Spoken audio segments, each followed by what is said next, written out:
l'homme qui aboie le plus fort sans doute aujourd'hui dans l'espace, dans la galaxie Poutine, quand il dit, on va rappeler sa citation, que l'usage d'une bombe nucléaire de faible puissance, c'est la tournure qu'on entend dans toutes les capitales, on dit il faut le prendre au sérieux. Qu'est-ce que ça veut dire quand on dit il faut le prendre au sérieux? Ça veut tout et rien dire, c'est Oui. l'élément de langage du jour.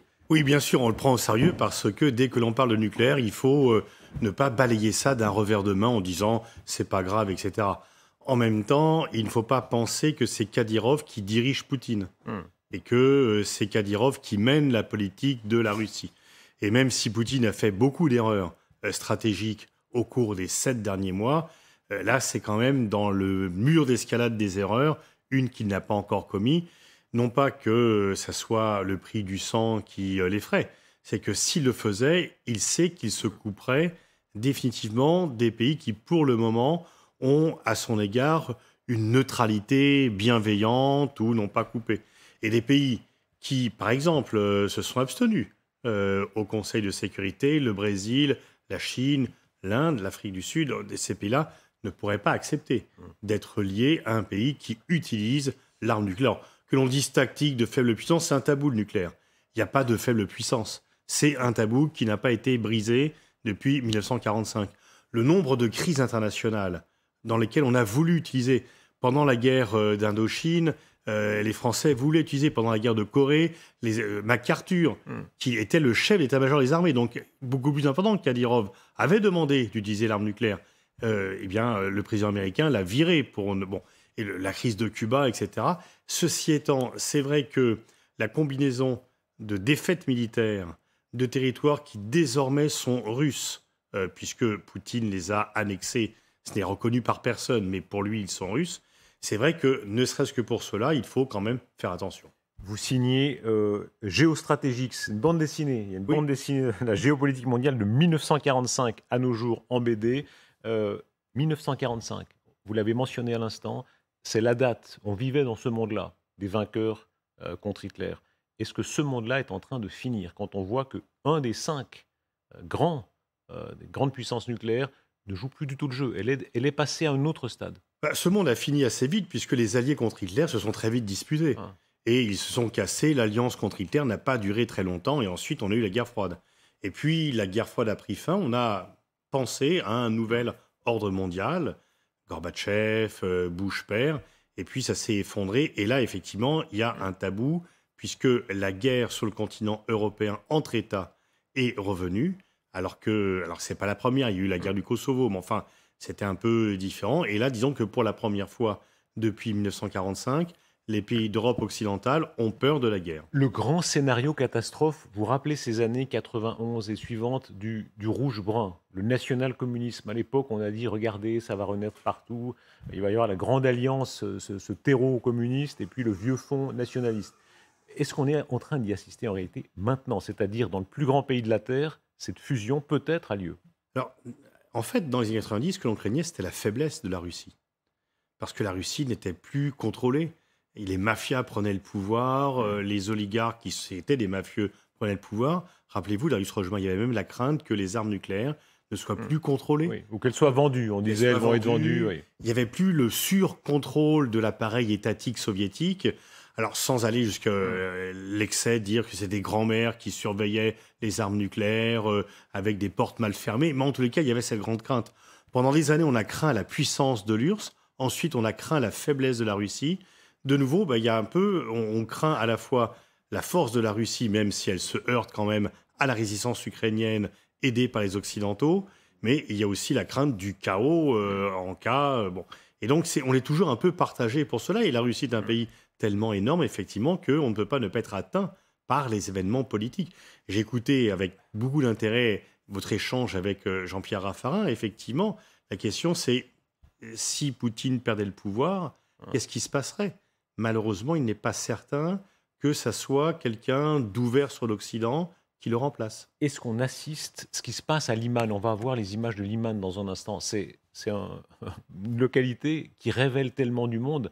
Est-ce que l'OTAN, les Occidentaux sont en train de montrer une supériorité technique, technologique, militaire qui résonne bien au-delà de Liman? Très clairement, c'est quand même la deuxième défaite de Poutine. Et le lendemain, quand même, il vient de dire ces territoires sont à moi, tout en ne voulant pas négocier ou négocier dans les conditions qui sont inacceptables pour les Ukrainiens. Et comme il ne veut pas négocier, et qu'en fait, il a fermé la porte des négociations en annexant les territoires, la vérité, ça sera sur le terrain militaire. Et Oui. sur le terrain militaire... Avec des frontières qu'il ne peut même pas assurer lui-même. Voilà, parce qu'en fait, il a annexé les territoires qu'il ne contrôle pas. Ouais. Bon, il en On contrôle dit que une partie. c'est sans précédent dans l'histoire, à peu près. Bah oui, parce que C'est normalement, quand même, on annexe ce que l'on contrôle et pas ce que l'on ne contrôle pas ou ce que l'on... Bon. Et donc, il contrôle une partie, mais il est en train d'en perdre une partie. Alors, peut-être qu'avant l'hiver, il pourra tenir encore et que les Ukrainiens ne vont pas parvenir à le refouler complètement là où il était le 24 février. Mais en tous les cas, militairement, le temps semble jouer contre lui.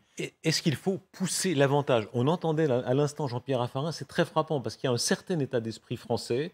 Les Ukrainiens les plus durs disent que c'est un vieux fond un petit peu défaitiste, qu'on a vu en d'autres circonstances, qui dit attention, il faut bien sûr récupérer le terrain, mais pas trop fort, pas trop vite, etc. Les Ukrainiens disent non, on veut récupérer le plus vite possible tous. Écoutez ce changement de ton tellement net dans la voix de Volodymyr Zelensky. Tant que vous n'aurez pas tous résolu le problème avec celui qui a tout déclenché, qui a commencé cette guerre insensée pour la Russie contre l'Ukraine, vous serez tués un par un, en désignant des boucs émissaires pour ne pas admettre que cette guerre est une erreur historique pour la Russie.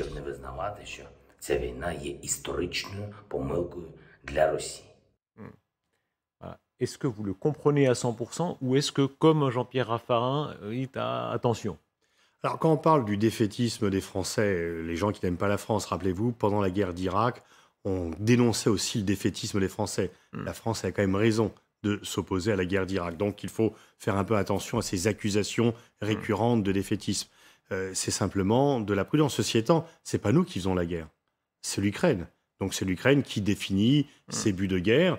Et la menace de Zelensky, elle est pour encore plus dissuader les Russes, en disant, si vous engagez, et est-ce que le discours de Zelensky, il s'adresse à ceux qui vont être mobilisés contre leur gré par Poutine, en disant, attention, si vous venez là, oui, vous avez peur, vous avez raison, parce que vous serez tués les uns après les autres, un par un. Mais ceci étant, les Ukrainiens ou les Américains pensent aussi qu'il faut, d'un point de vue militaire, ne peut-être pas aller trop vite, et simplement, c'est un principe militaire de bien contrôler ce que l'on vient de libérer comme territoire. Et est-ce que les Européens ne vivent pas dans l'illusion, au moins les Américains et les Russes ont cette vision du monde assez simple où il y aura un gagnant et un perdant à la fin? Voilà. Est-ce que les Européens ne vivent pas toujours dans cette lubie, dans cette toquade qu'il va y avoir une sorte d'entre-deux, qu'on va s'arranger, qu'il va y avoir une neutralisation? Maintenant, je ne crois pas qu'il y a plus d'illusion sur le fait que l'on puisse obtenir quelque chose de Poutine. Et une fois encore, en déclarant l'annexion des territoires qu'il contrôle partiellement et qu'il ne contrôle pas partiellement, il a fermé la porte de la négociation. Jusqu'ici, on pouvait toujours négocier. Là, en fait, en faisant cela, Poutine a dit « ça sera la vérité militaire qui va donner le vainqueur ». Et les Occidentaux, les Européens, ne peuvent que soutenir l'Ukraine. Et donc, il y a une fermeté occidentale et européenne. Et alors, les Européens fournissent moins d'armes que les Américains à l'Ukraine. Mais sur le fait de dire que, eh bien oui, il faut soutenir l'Ukraine dans les buts de guerre et que la Russie doit être battue militairement puisqu'il n'y a pas de négociation, tout le monde est d'accord. Le portrait de Vladimir Poutine retiré de certains bâtiments officiels sur des territoires, comme vous le disiez, qu'il a revendiqué de manière tellement solennelle et grandiloquente il y a 2 jours. Il y a quand même là quelque chose qui est évidemment pour les Russes extrêmement frappant. Ce sont ces images, ce sont les images qu'on va voir où les Ukrainiens mettent en scène en permanence évidemment le retour des drapeaux russes, des drapeaux ukrainiens là où étaient les couleurs russes. Tout ça pour la Russie, quand on mentionnait le mot d'humiliation, c'en est une. Oui, bien sûr. Alors, je pense qu'on ne va pas voir ces images en Russie, mais disons qu'on voit bien de le discours qu'il a fait. Il y avait un côté village Potemkin pour Poutine. Parce qu'il a annoncé sa victoire, il a annoncé que la Russie accueillait des peuples frères qui souffraient de n'être pas russes depuis longtemps et qui enfin pouvaient rejoindre le territoire grâce à son action. Mais on voit bien qu'il est en train de perdre la partie et qu'en fait, il ne contrôle plus la situation. Il est là en train de faire des coups tactiques. Pendant 20 ans, quand même, on a toujours critiqué Poutine, mais il faut admettre que pendant des années, il avait une vision à long terme des intérêts de la Russie et que, à sa façon, donc brutalement, par la répression, il avait donné un statut supérieur à la Russie que le statut que son pays avait lorsqu'il a pris le pouvoir. Là, il est en train de diminuer la Russie. Mais comment au fur et à expliquer mesure. ça précisément? Comment expliquer le passage à une politique de puissance, disons, relativement habile, très cynique, très brutale, Tchétchénie, guerre infernale, Syrie, crime de guerre, etc., mais quand même une certaine logique. Ah, là, une fuite en avant qui, par bien des côtés, peut paraître suicidaire. Alors, la première erreur, c'est d'avoir fait la guerre, parce que la guerre ne donne pas l'avantage, et cette première erreur est vraiment monumentale. Et ensuite, du fait de ce premier faux pas, il accumule les erreurs pour rattraper ce premier faux pas. Pourquoi a-t-il fait cette erreur monumentale et qui a fait que beaucoup de gens ne croyaient pas qu'il ferait la guerre? Vous vous êtes trompé. Oui, complètement. Je ne pensais pas qu'il ferait la guerre parce que c'est tellement... Et en fait, je me suis trompé sur le fait qu'il ne fasse pas la guerre, mais je ne suis pas trompé sur le fait que c'était une catastrophe. À votre décharge, vous n'étiez pas le seul. Une catastrophe pour la Russie. Alors jusqu'ici, justement, il a toujours étendu le domaine de la Russie. Et là, depuis le 24 février, il a diminué le rôle de la Russie. Pourquoi il a fait cette erreur majeure? Il y a l'usure du pouvoir, il y a la Cour, et puis peut-être aussi l'isolement dû au Covid, où il n'était plus confronté à la réalité. Et donc, il a vraiment suivi une idée confortée par une cour servile, comme le sont toujours les cours, et personne n'est venu lui dire les dangers qui pesaient sur la Russie si elle rentrait dans cette voie catastrophique. Ça, c'est la version peut-être la plus optimiste. Est-ce qu'il n'y a pas moins optimiste encore qui serait une vraie dérive idéologique, une sorte de folie idéologique ultranationaliste? Quand on voit certaines des déclarations, alors il en avait déjà fait beaucoup sur la patrie, sur Dieu, etc. Et d'ailleurs, ça fait écho à un certain nombre de gens dans les extrêmes droites ou dans droite très conservatrice en Europe, mais est-ce qu'il y a là un projet qui est bien au-delà du territorial? Oui, bien sûr. Il s'est trompé parce que il s'est laissé finalement bercer par ce rêve de grande Russie, par le fait il pensait que les troupes russes seraient accueillies avec bienveillance par la population ukrainienne. Donc effectivement, il était dans une sorte de mysticisme idéologique qui l'a complètement induit en erreur. Le risque nucléaire, ça peut être au bout de ça, selon vous? Alors, là, il y a des procédures, et puis c'est la voie de non-retour, mais je veux dire, comme toujours, c'est du bluff. Le bluff, on le fait quand on veut montrer qu'on est plus fort qu'on est réellement. Il n'aurait pas grand-chose à gagner, et au contraire, tout à perdre. Et je dirais qu'il n'est pas encore suffisamment acculé au désespoir pour recourir à ce coup suprême. Comment réagiraient les Occidentaux? Depuis hier, il y a tous les avis sur le sujet. Si oui ou non, l'Occident, en particulier l'OTAN évidemment, réagirait fortement, ou au fond se dirait on ne peut pas entrer dans l'escalade. Disons que, alors, est-ce que l'Occident devrait de nouveau complètement rentrer en guerre avec la Russie? Je pense que la stratégie occidentale serait plutôt de dire faisons une coalition globale. Vous voyez, messieurs les Chinois, messieurs les Indiens, messieurs du Sud, qui pour l'instant vous êtes tenus à mi-distance entre l'Occident et la Russie, vous voyez bien que ce n'est pas raisonnable et qu'il faudrait plutôt que frapper la Russie, il faudrait rallier les autres pays pour isoler totalement la Russie, ce qui n'est pas le cas aujourd'hui. La Russie n'est pas totalement isolée. Écoutez les troupes ukrainiennes sur le terrain, et là on voit à quel point il y a une sorte de disproportion du rapport de force, de jubilation ukrainienne d'avoir reconquis un certain nombre de territoires et d'appel aux Russes très musclés à se rendre. Citoyens de la Russie, votre opération spéciale de 3 jours a traîné en longueur. Et votre chef a annoncé l'élimination, la mobilisation. Mais après 7 mois de guerre, vous devez réaliser que nous ne vous donnerons pas un seul mètre de nos terres. 60 000 de vos compatriotes fertilisent avec succès la terre noire de l'Ukraine.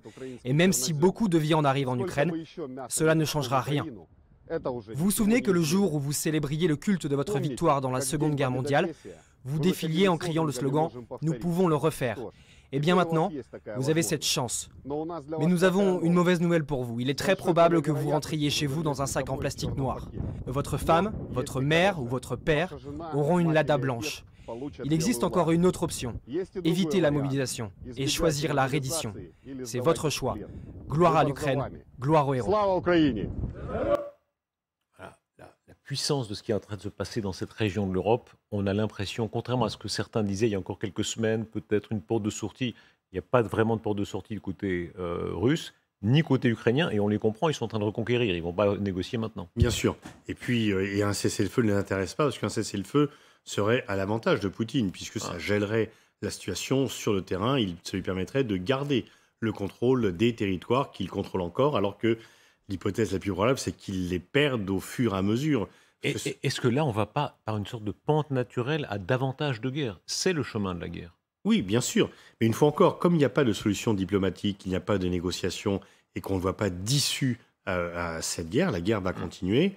Pour l'instant, Poutine pensait que la guerre lui apporterait la victoire, lui permettrait de contrôler.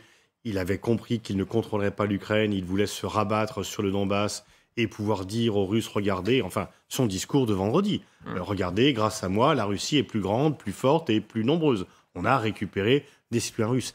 Là, au fur et à mesure, c'est l'Ukraine qui grignote du terrain. Alors, je ne sais pas si cette avancée qui a été faite depuis 15 jours pourra se poursuivre dans les mêmes proportions. Est-ce que l'hiver va venir geler les situations? Mais en tous les cas, le vent souffle en faveur de l'Ukraine d'un point de vue militaire. On revient dans quelques instants à la dimension, y compris nucléaire, de cette tension montante. Restez avec nous, on va recevoir aussi le général Trinquant à voir l'avis du géopoliticien et du militaire. A tout de suite.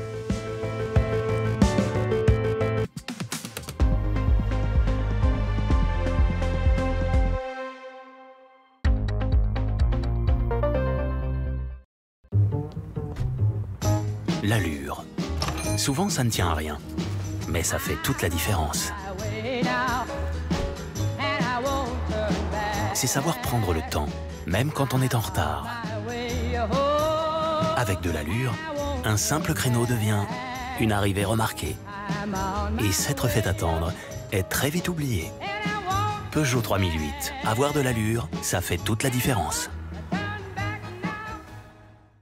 I got a good feeling. Feel it in my bones, gotta shake it out. I'm going harder than before, let me hear you shout. I run around the whole world, chasing that thrill from the bottom to the top of feeling. Transition, la lumière sous contrôle, dispositif médical.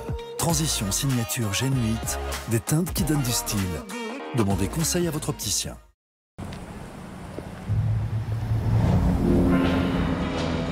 Ce n'est pas un scandale si je pars en chantant. Après tout, c'est normal. Quand on a 16 ans, wow, wow, wow. Voilà à quoi je rêve. Voilà, ah oui, sans rêve. Voilà à quoi je rêve sans rêve. À quoi je rêve sans rêve. Galerie Lafayette, le grand magasin de tous.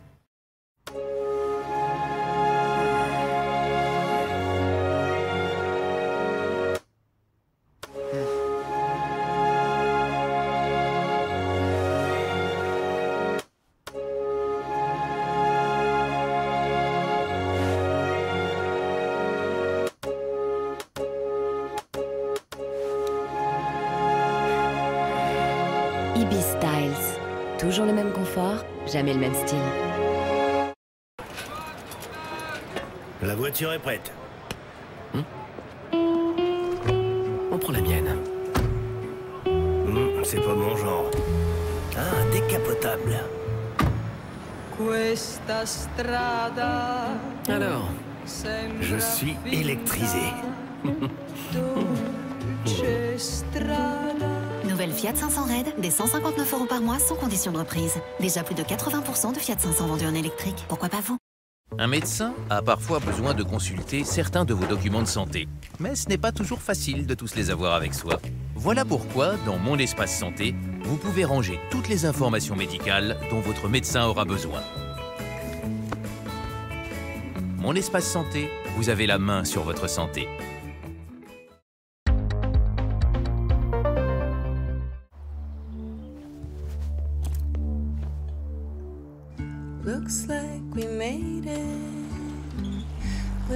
Moins d'émissions de CO2, moins de consommation de carburant. Mais c'est quand même bien de ne pas s'en servir tout le temps. Renault Captur E-Tech Full Hybride, jusqu'à 40% d'économie de carburant. Renault Captur E-Tech Full Hybride Fast Track, encore plus équipé et disponible sous 30 jours. Portes ouvertes du 13 au 17 octobre. Deliveroo présente, vous avez encore oublié le lait et vous n'avez vraiment pas envie d'y retourner. Heureusement, il y a Deliveroo. Faites-vous livrer vos courses en quelques minutes. On se fait un Deliveroo. Téléchargez l'appli et commandez. Oh non, ça fait combien de fois que je le dis? Pas compliqué, le plastique avec le carton.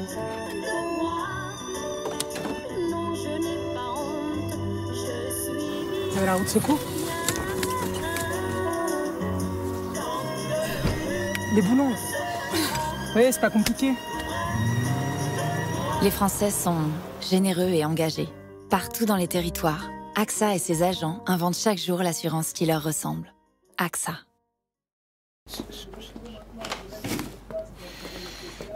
Mais papa, c'est pas compliqué. Tous les emballages vont dans le bac de tri. Ici, tout le monde s'accorde à dire que comme tous les papiers, tous les emballages vont dans le bac de tri. Comme tous les papiers, les emballages vont dans le bac de tri. Mais puisque je vous dis que tous les emballages vont dans le bac de tri. Moi je te le dis, tous les emballages vont dans le bac de tri.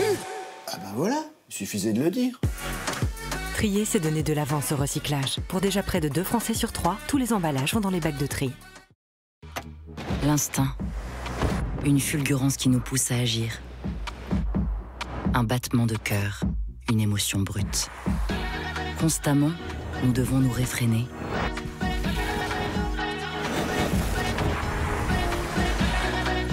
Mais rien ne nous amène plus loin que notre voix intérieure. Nouvelle Cupra Born 100% électrique. Autonomie exceptionnelle jusqu'à 550 km. Vous savez pourquoi chez Carglass on vous demande votre numéro d'immatriculation? Eh ben regardez notre stock là. Ça nous permet d'identifier tout de suite votre pare-brise pour l'envoyer dans le centre que vous avez choisi. C'est pour ça que chez Carglass, on peut vous donner un rendez-vous très rapidement. Et en plus, vous n'avez rien à avancer, quel que soit votre assureur. Alors si vous avez une urgence sur votre pare-brise, réservez tout de suite sur carglass.fr. Et pour être certain d'arriver directement sur notre site, ne tapez pas juste Carglass, mais bien carglass.fr. Et en plus en ce moment, Carglass vous offre vos balais d'essuie-glace. Carglass répare, Carglass remplace. C'est ça que j'adore.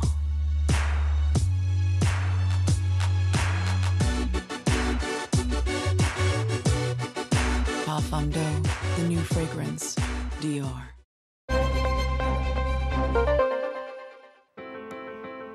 Nous revenons à l'événement. Vladimir Poutine giflé par les progressions des Ukrainiens sur ces territoires, même une partie des territoires qu'il revendiquait comme russes il y a 2 jours encore. Ce Vladimir Poutine, on le voit là, qui chantait sur la vieille mélodie de l'hymne soviétique, cette victoire, en tout cas il la présentait comme telle. Aujourd'hui, on va y revenir, c'est une défaite. C'est une défaite militaire et en fait, mais dès le vendredi, c'était une défaite pour lui parce qu'il ne contrôle pas l'ensemble des territoires qu'il a annexés. Il avait déjà subi une défaite, il en subit une deuxième et on voit que militairement, il ne contrôle plus la situation. Il est un peu à la merci quand même des progrès ukrainiens et il tente un peu de donner le change par un décorum. Un peu à la soviétique, disons que en apparence, voilà, il triomphe. En apparence, il peut dire qu'il a permis à la Russie d'être plus grande, plus puissante. Mais la réalité du terrain vient démentir jour après jour ces affirmations. Et on peut penser que à l'avenir, je ne vois pas ce qui lui permettrait de reprendre le contrôle de la situation militaire. Il a déclaré la mobilisation, mais les gens traînent, votent avec les pieds et fuient. Ceux qui vont venir ne sont pas formés encore. Il faudra quand même quelques temps pour qu'ils soient formés militairement. Donc même cette mobilisation, elle fait déjà fuir tout de suite des gens et elle ne fournit pas immédiatement les soldats dont il a besoin. Donc effectivement, il n'est pas dans une très bonne situation. Est-ce que cette faiblesse est dangereuse, comme dit le vieil oxymore? Est-ce qu'à force de faiblesse, c'est dangereux pour nous? C'est-à-dire on a un immense pays à nos portes qui est instable. Alors bien sûr, il ne faut pas céder au chantage en disant « attention, retenez-moi ou je fais un malheur » ou « ne m'attaquez pas, sinon j'emploie l'arme nucléaire ». Et on voit bien que c'est le bluff. Le bluff de Poutine, c'est de nous faire se demander est-ce que si on reconquiert les territoires perdus depuis le début de la guerre, il va utiliser l'arme nucléaire? Kadyrov lui a demandé, mais ce n'est que Kadyrov, etc. Et donc il essaye d'entretenir, c'est ça la dissuasion aussi, c'est d'entretenir l'ambiguïté pour qu'on ne sait pas ce qu'il va faire, mais dans la crainte qu'il puisse faire cela. Et justement, son passé, sa brutalité, son non-respect des normes internationales crédibilisent le fait qu'il puisse commettre l'irréparable. Et donc, ça joue à son avantage, même si, une fois encore, il a commis beaucoup d'erreurs, il peut en commettre d'autres, mais celle-ci le couperait totalement, couperait la Russie du reste du monde. Or, pour l'instant, il est coupé du monde occidental, il n'est pas coupé du reste du monde. La bataille idéologique, la bataille des idées. On va lire quelques-uns des propos qu'il a tenus hier qui sont inimaginables quand on pense que c'était un ancien lieutenant-colonel du KGB, sur la patrie, sur Dieu. Est-ce que nous voulons que notre Russie ne soit plus notre patrie, que nos enfants soient pervertis, qu'on leur dise qu'à part les hommes et les femmes, il n'existe d'autres genres? Une telle négation de l'être humain ressemble à un satanisme ouvert. Comment vous comprenez ce mot de satanisme?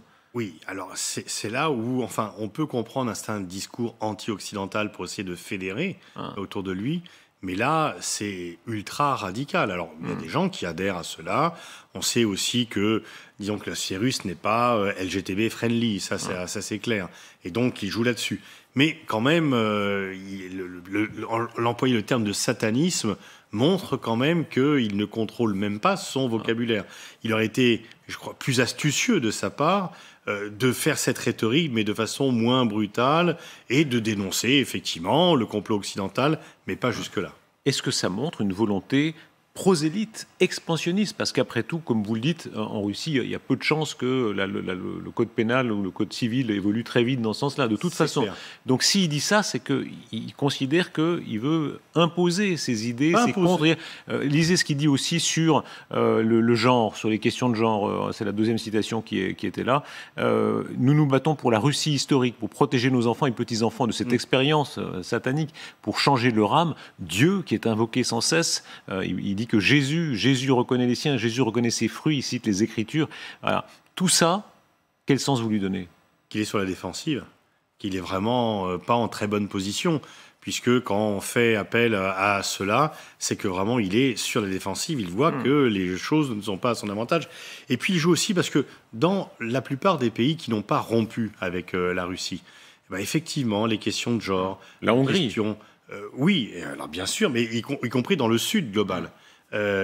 L'homosexualité est pénalisée dans de nombreux pays et qui, eux, ont gardé des relations avec Poutine. Dans une grande partie de l'Afrique, ce qu'il dit là a de l'écho. Bien sûr. Dans tous les pays musulmans, en Afrique, dans de nombreux pays asiatiques qui sont musulmans, tout ceci a de l'écho. Donc en fait... Est-ce qu'il y a une internationale, on peut l'appeler comme on veut, conservatrice, réactionnaire, antilibérale, qui est en train de prendre forme, ou est-ce que tout ça reste un peu quand même très marginal?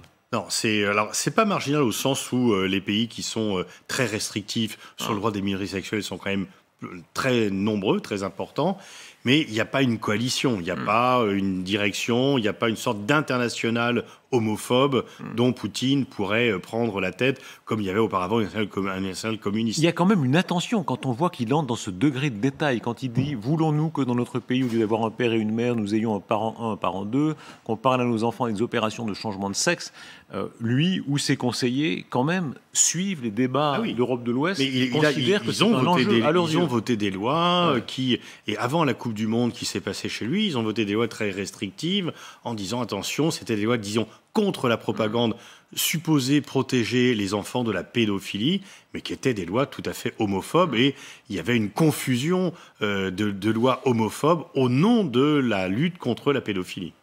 Il y a un regard sur l'histoire aussi qui est très frappant, et ça nous ramène au nucléaire. On va entendre ce qu'il dit d'Hiroshima. Et c'est très important parce qu'évidemment, dans le contexte d'aujourd'hui, quand Vladimir Poutine prononce le mot Hiroshima, ça a un sens. Écoutons sa déclaration. Les pays occidentaux répétaient pendant des siècles qu'ils apportaient la liberté et la démocratie à d'autres pays. Mais tout ceci se trouve complètement contraire. Au contraire, ils oppriment au lieu de libérer. Ils asservissent au lieu de libérer. Et ce discours est faux. C'est une tromperie et de l'hypocrisie. Les États-Unis est le seul pays au monde qui a utilisé à 2 reprises l'arme nucléaire contre Hiroshima et Nagasaki. Ils ont créé un précédent, d'ailleurs. Ils ont créé un précédent. Les oreilles les plus inquiètes se disent il y a une façon de désinhiber, de dire eux, pourquoi pas nous? Bien sûr, c'est toute sa stratégie. Alors, d'une part, lorsque les Américains ont utilisé l'arme nucléaire, le concept de dissuasion n'existait pas. Il a été créé par la suite, parce qu'on ne connaissait pas cette arme. C'est les effets qu'elle a produit à Hiroshima. Parce qu'en fait, il y a eu des bombardements sur Tokyo qui ont fait plus de morts, mais avec des milliers de bombes. Et là, une seule bombe a fait autant de morts que des milliers de bombardements. Donc, après, on s'est dit, l'arme nucléaire, c'est pas fait pour gagner les guerres, c'est fait pour les éviter. Mais la rhétorique de dire seul un pays a utilisé l'arme nucléaire, ce sont les États-Unis, donc qu'on ne vienne pas nous accuser, nous, d'être une puissance nucléaire. C'est une rhétorique qui était déjà utilisée par l'Union soviétique du temps de la guerre froide. Et effectivement, l'arme nucléaire n'a plus jamais été utilisée depuis 1945. C'est un tabou absolu. Et le fait les Chinois reprochent aussi aux Américains d'avoir utilisé l'arme nucléaire. Et donc, c'est un argument assez facile et assez ancien de propagande de dire ne venez pas nous mettre, nous, en accusation. Ce sont les Américains qui ont ouvert la boîte de Pandore en utilisant l'arme nucléaire. Rejoignez-nous, Gérald Trinquant. Le Gérald Trinquant nous rejoint, comme ça on a l'avis du géopoliticien et l'avis du militaire. Merci en général d'être là avec nous. Bonsoir. Quand on entre dans le détail, parce que c'est très intéressant, ce sont des images qu'on recevait déjà d'hier avec d'autres précisions aujourd'hui. Ces bombardiers qui se trouvent dans le nord de l'Europe, à un endroit qui s'appelle Olynia, je crois. C'est une société israélienne qui les a repérés. Des Tupolev qui peuvent porter certains types d'armes et on a observé leurs mouvements qui se produisent en d'autres occasions. Mais enfin, évidemment, ça résonne différemment aujourd'hui. Oui, ça résonne différemment aujourd'hui parce qu'on écoute de plus en plus l'entourage, et je précise l'entourage du président Poutine qui parle de l'utilisation de l'arme nucléaire, y compris de l'arme nucléaire tactique. Mais moi, je note à chaque fois que c'est l'entourage du président qui en parle et pas le président. Donc, c'est pas anodin. En particulier, le chef tchétchène qui est toujours en train de pousser au maximum tous ses avantages en parle. Que l'on comprenne bien, là, par exemple, parce que là, on a un cas d'école extrêmement concret, s'ils utilisaient ce type d'armes, c'est quel type d'armes qui se trouve sur ces avions-là? Oui, alors sur ces avions, souvent, enfin, j'ai pas vu exactement quel type d'avion, mais ce sont des avions, alors c'est pas comme à l'époque, on parlait... Il y a le Tupolev 95, notamment. On lâchait une bombe comme ça, c'est pas du tout comme 160. ça. Hein. Ce sont des missiles, en fait, qui sont envoyés, qui ont une portée plus ou moins grande, comme les avions français. D'ailleurs, les Rafales, pareil, et ce sont des missiles qui ne sont pas tactiques, qui sont stratégiques et qui vont à très grande distance. Hein. Est-ce que là, il y a une façon de message qui est donnée? Vous nous rappeliez sur ce plateau, il n'y a pas longtemps, que les Français avaient envoyé un message, vous appelez ça du dialogue, avec ce mot, avec cette litote nucléaire, avec les sous-marins nucléaires d'attaque français. Est-ce que là, il y a un message qui est donné aux Occidentaux? Écoutez, ces avions que nous voyons là, est-ce qu'ils n'étaient pas sur une base similaire il y a 1 mois, 2 mois, 3 mois? Je n'en sais rien. Mais aujourd'hui, on nous montre ces images et donc on nous dit, attention, vous voyez, il y a des avions qui sont prêts. Mais très honnêtement, techniquement, le président Poutine, quelques jours après le début de la guerre, devant les caméras, a dit à son ministre et à son chef d'état-major, passez au stade 2.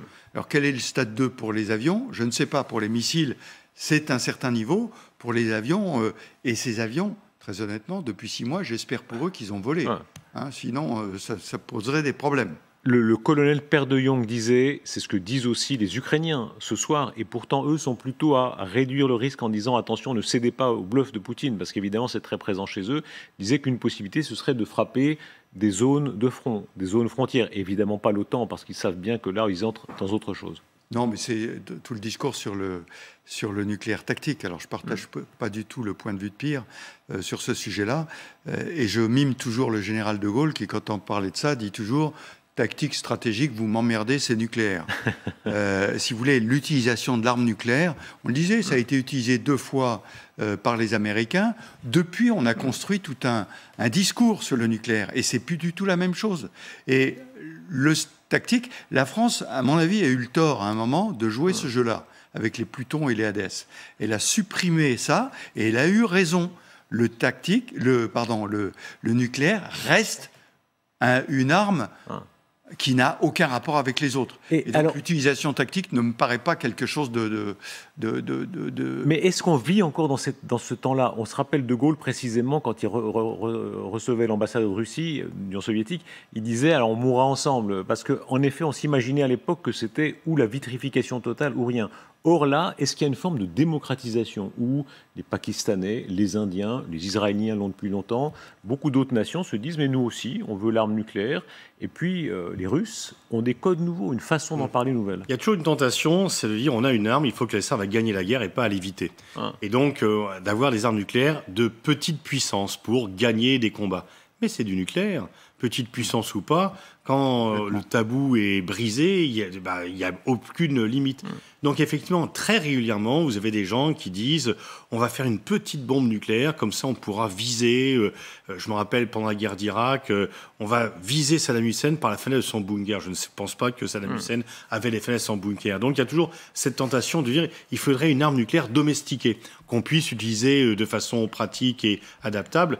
Il y a d'autres moyens de frapper. Les Russes ont d'autres moyens de frapper les troupes. Ils ont encore plein de missiles, ils peuvent frapper autrement, parce que je ne vois pas vraiment ce que militairement l'usage de l'arme nucléaire leur donnerait comme avantage par rapport à ce qu'ils ont déjà. Alors bien sûr, soit ils disent on rase Kiev et on envoie une arme nucléaire stratégique. Si vous continuez à avancer, on rase Kiev, et là, ça pourrait calmer tout le monde, mais on sait très bien que ce chantage ne créerait vraiment là un choc mondial qui mettrait là effectivement la Russie au banc des nations, qui serait un État paria. Est-ce qu'il n'y a pas cependant une continuité dans le discours? On va écouter Vladimir Poutine. C'est une archive très intéressante. Elle date de 2018 et on voit bien qu'il parle de ces armes nucléaires d'une manière qui n'est pas celle de Joe Biden ou celle d'Emmanuel Macron ou même celle de Xi Jinping. Il n'y a pas le même type de discours où il y a une forme de fierté d'être une grande puissance nucléaire avec des armes tellement particulières, disent-ils. Le système de missiles Sarmat est capable d'attaquer des cibles et par le pôle Nord et par le pôle Sud. C'est une arme absolument redoutable. En raison de ses caractéristiques, aucun système de défense antimissile ne peut l'intercepter. Volant à basse altitude, portant une ogive nucléaire avec une portée presque illimitée, des trajectoires de vol imprévisibles et la possibilité de contourner l'interception par des boucliers antimissiles, ce missile de croisière discret est invincible pour tous les systèmes de défense antimissiles et de défense aérienne existants et futurs. Les drones sous-marins peuvent être dotés d'armes conventionnelles et nucléaires. Cela permettra de détruire des cibles très variées, y compris des porte-avions, des fortifications côtières et des sites d'infrastructures. Général Trinquant, là on a les dignitaires, les notables de la Russie poutinienne. Ils n'ont pas dû beaucoup changer d'ailleurs depuis l'époque. On a revu les mêmes hier à Oui, non, mais il y a deux aspects. Montrer la puissance de la Russie, bon, ça c'est un grand classique de Poutine. Mais le deuxième aspect, on est dans le dialogue nucléaire. On est en train de dire, mais attendez, nos armes, personne ne va pouvoir les arrêter. Donc ne nous frappez pas, parce que de toute façon, nous, notre réplique va être absolument terrible. Et vous ne pourrez pas nous intercepter. La dissuasion, c'est de quoi? C'est de dire à l'autre, j'ai une arme qui est tellement terrible que tu ne peux rien contre moi. C'est ça, en fait, la dissuasion. Et donc, là, c'est une démonstration de la dissuasion russe, bien sûr. Surtout que ça arrivait à un moment où les Russes se sentent déclassés par rapport aux États-Unis. Pendant très longtemps, la parité nucléaire entre Moscou et Washington existait. Les Américains se sont débarrassés de traités de désarmement qui venaient encadrer un peu la panoplie de chaque État. Et les Russes ont senti, entre le système de défense antimissile américain et l'abrogation du traité sur les forces nucléaires intermédiaires, les Russes ont le sentiment que les Américains voulaient mettre fin à la parité nucléaire, qui était, avec le siège de membre permanent de Conseil de sécurité, le dernier vestige de la puissance soviétique. Et donc Poutine en rajoute pour montrer qu'il est fort, mais là encore, en montrant autant, en faisant le catalogue de tout ce que l'on peut faire, comme vous avez raison, on ne voit pas un président américain, même Trump, faire le catalogue de ses forces en disant il peut faire ci, il peut faire ça. Et donc il y avait un besoin pour Poutine de montrer que la Russie n'était pas déclassée d'un point de vue nucléaire par rapport, là à l'époque c'était par rapport aux États-Unis. Regardez Volodymyr Zelensky qui reçoit les familles. On mesure à quel point depuis quelques heures l'Ukraine, il y a une forme d'émotion ukrainienne, d'exaltation.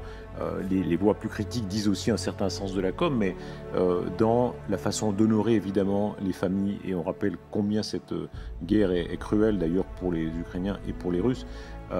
Il y a cette cérémonie, il y a l'avancée incroyable des troupes ukrainiennes dans un certain nombre de territoires, notamment, et on va y venir dans la région en particulier de Liman.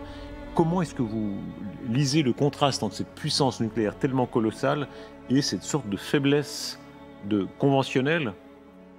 Parce qu'effectivement, ils ont un budget militaire qui est de 60 milliards de dollars par an, et donc qui n'est pas aussi énorme que ça. C'est 8% des dépenses militaires américaines, c'est un tiers des dépenses militaires chinoises, c'est un tiers des dépenses militaires des pays européens membres de l'OTAN, et en plus, 60 milliards, beaucoup s'est évaporé. N'a pas été, la corruption a un peu limité quand même l'efficacité de l'argent qui venait. Et donc, et puis si vous avez en face, quand même, c'est pas seulement l'armée ukrainienne. c'est l'armée ukrainienne dopée par les moyens des États-Unis, par les moyens des pays européens. Finalement, l'aide donnée par les Occidentaux globale, États-Unis en tête, à l'Ukraine depuis le début de la guerre équivaut au budget militaire annuel de la Russie. Et puis, il ne faut pas oublier que si l'Ukraine n'est pas dans l'OTAN, l'OTAN est dans l'Ukraine depuis déjà assez longtemps. Depuis 2014, il y a des manœuvres, il y a un entraînement, il y a une aide militaire. Et elle a dit sur notre antenne, elle revendique ça. Elle dit que c'est en partie grâce à cet entraînement qu'il y a ces résultats. Quelques mots, Général, aussi sur les images qu'on est en train de recevoir, à Liman notamment. Il y avait une sorte de... On va voir les images maintenant, je ne sais pas si elles peuvent arriver. Donc voilà, regardez, ça c'est une des images les plus représentatives. On en a comme ça des dizaines et des dizaines de séquences où les soldats ukrainiens ont récupéré, avec une rapidité quand même très très considérable. Comment est-ce que vous expliquez une telle rapidité? Alors oui, c'est très intéressant l'offensive qui était entre... dans le nord. Et cette offensive, initialement, en 72 heures, 60 km ont été gagnés. Et puis, il y a eu une espèce de tassement et tout le monde se demandait ce qui se passait. En fait, quand on regarde bien le terrain, si vous voulez, après la première ligne enfoncée des Russes, il y a des franchissements de rivières à faire, il y a des zones minées qu'il faut franchir, et tout ceci, ça ralentit extraordinairement les mouvements. Mais ceci étant, dans l'affaire de Liman, ce qui est très intéressant, c'est que les Ukrainiens, en fait, ont encerclé Liman. Et en encerclant Liman, ils ont contraint les Russes à... Moi, j'ai trouvé ça incroyable, le communiqué du ministère de la Défense russe qui dit que les forces russes ont dû se retirer parce qu'elles étaient encerclées. C'est la première fois que les Russes disent vraiment voilà la défaite qu'on est en train d'avoir sur le terrain. Et stratégiquement, en plus, cette victoire ukrainienne est extrêmement importante, puisque c'est tout l'axe logistique de Belgorod vers Liman et qui va vers Lysychansk après, qui a été cassé. Donc ça veut dire qu'on n'est peut-être pas au bout de l'offensive ukrainienne. Est-ce que là, ils ont le moyen vraiment de reprendre une des régions qui, du point de vue russe, a été annexée par ces référendums qui, on le rappelle, sont contestés par la communauté? Alors, vous savez, c'est très très difficile à dire, pour plusieurs raisons. D'abord, quand on fait la guerre sur le terrain, comme en Ukraine, la météo est extrêmement importante. Or, on rentre dans la saison des pluies. Et la saison des pluies va faire que les blindés qui sont utilisés dans ces actions offensives ont du mal à quitter les axes. Donc déjà, ça ralentit un petit peu. Le deuxième point, c'est que moi, je ne connais pas le système défensif russe. Ce que je dis, c'est que la première ligne a été enfoncée, la deuxième ligne sur la rivière a été enfoncée, et donc, il n'est pas impossible que les Russes n'aient pas réussi à rétablir une troisième ligne, et dans ce cas-là, les Ukrainiens pourraient aller très vite. Bon, général, l'hiver, la boue, on reçoit ces premières images qui commencent à sentir l'hiver. Bonaparte, Napoléon a été piégé là, hein, il est passé d'ailleurs par là, il est passé par le Dniepr quand il revenait. On voit à quel point l'hiver compte encore en 2022, c'est un élément absolument crucial. Alors si vous le permettez, ce sont les prémices de l'hiver. Ouais. Parce que quand il va geler, ça ne sera plus un problème. C'est un problème tant que ça ne gèle pas. Quand la pluie tombe à l'automne ou quand la neige fond au printemps, là, c'est la Rasputitsa, la petite Rasputitsa en automne, la grande Rasputitsa au printemps. Et là, effectivement, c'est de la boue. Ça veut dire quoi, Rasputitsa? Ça veut dire qu'on ne peut pas sortir des axes. C'est les mauvaises routes, en fait. Ouais. Donc là, oui. En revanche, si ça gèle à Pierrefonte, j'allais dire moins 10, moins 20, là, pas de problème. Les blindés adorent ça. Ça donne des vrais billards pour dérouler avec les chars. À qui est-ce que ça profitera? À qui l'hiver profitera-t-il? Parce que l'hiver a une dimension psychologique, politique, gazière, énergétique. Je citais tout à l'heure Napoléon, il s'est fait piéger là. Hein, il croyait qu'il irait jusqu'à Saint-Pétersbourg même. Il a fallu refuir dans des conditions tellement tragiques. Celui qui se défend, et celui qui se défend, c'est la Russie, parce que c'est la Russie qui est sur la défensive, alors que l'Ukraine est sur l'offensive. Donc effectivement, les Russes doivent espérer que ça gèle les fronts. Une pause par rapport à l'avancée des Ukrainiens.